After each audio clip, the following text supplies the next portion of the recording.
we have the monumental cemetery that's hidden, that's behind the cathedral. So you see all the buildings in this marvelous piazza. Of course, there is the star, that's the leaning tower, but also you see many buildings. You see the baptistery we saw before in the fresco for baptism, and it symbolizes birth. Then there is the cathedral, just in front of the baptistery.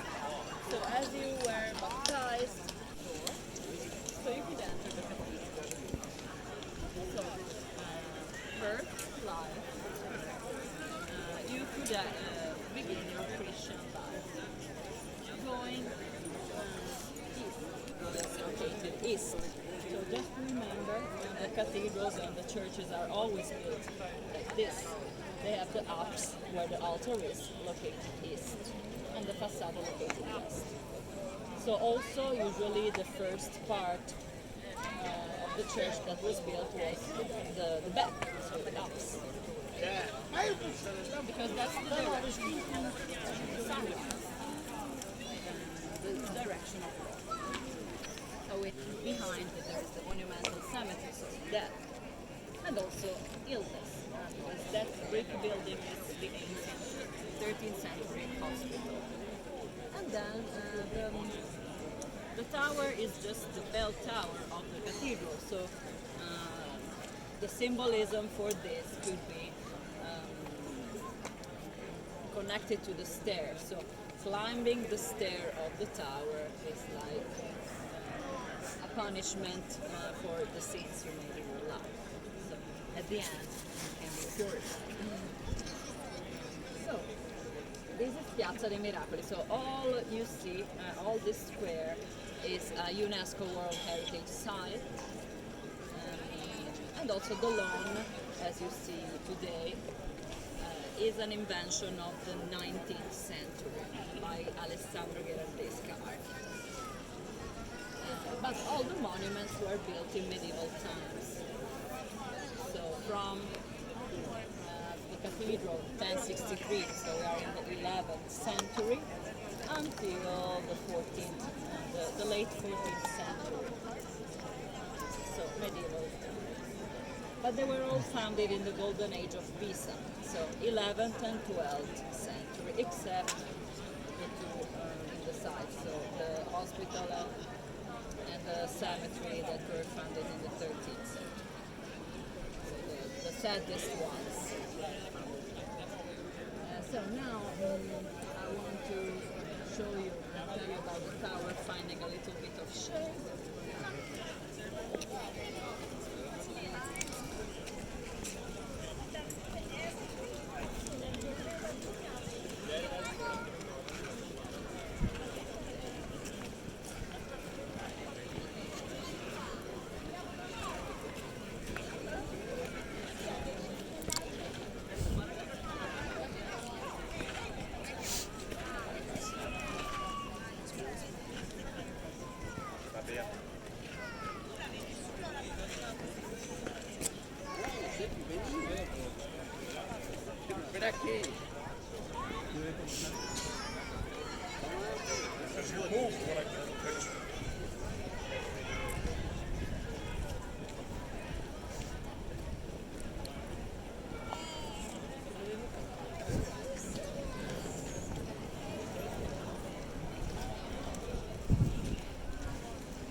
So the best picture spot that you can see later is that where the trees are, the cypressus trees. Because from there you can see better the inclination of the tower and also the fact that the tower has a little bit of banana shape. So the tower leans toward south. But all the buildings in the piazza, in fact, lean a little bit. So you can see the cathedral is leaning. If you look from the distance from another side, maybe from that side.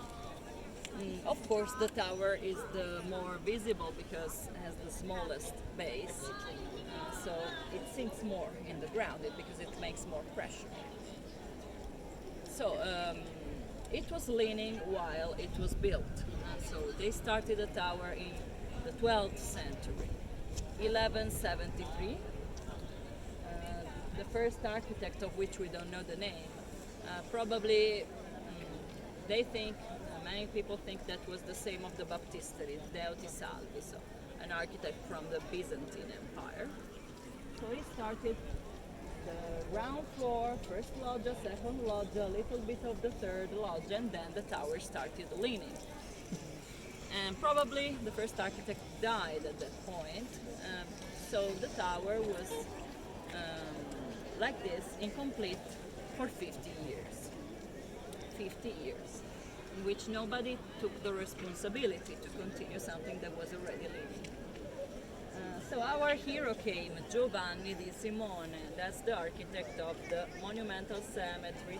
You see the dome of it, and then so Giovanni di Simone took the responsibility to continue it almost until the bell cell was finished by Giovanni Pisano, the sculptor, very famous sculptor that was active in the 14th century, and then other artists from Siena. So you see there is more bichrome in the final part. You see this bichrome between gray and white, because that's Gothic style.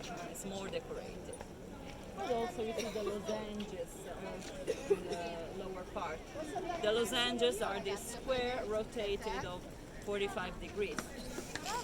Here they're very decorated. Also you see some of them, some very beautiful the walls and the transepts, and you see all this marble inlays. So this shape was taken from the Muslim architecture. We're fighting the Muslims, but also learning a lot from their culture. So these lozenges were typical of mosques, because their art was aniconic. They couldn't represent God in the Muslim culture. So also the technique of this marble inlays, let's also see that lozenges, was learned, or maybe also directly done by Islamic artists. And some people think that Islamic artists worked in this monument. So we have many cultures in here. We have a lot of Muslim cultures that is typical of the Pisan Romanesque style. So this style that you see all over tower, cathedral and baptistery has the name of Pisan Romanesque style that was spread all over Pisa province and also in Sardinia and Corsica island. They finished the tower. 1386 was the year in which we think it was finished because of a fresco that's in Camposanto. But then the tower, was leaning, but was also stabilized by the ground around the basement and the wall on that side. I told you about the lawn, Alessandro Della Gherardesca.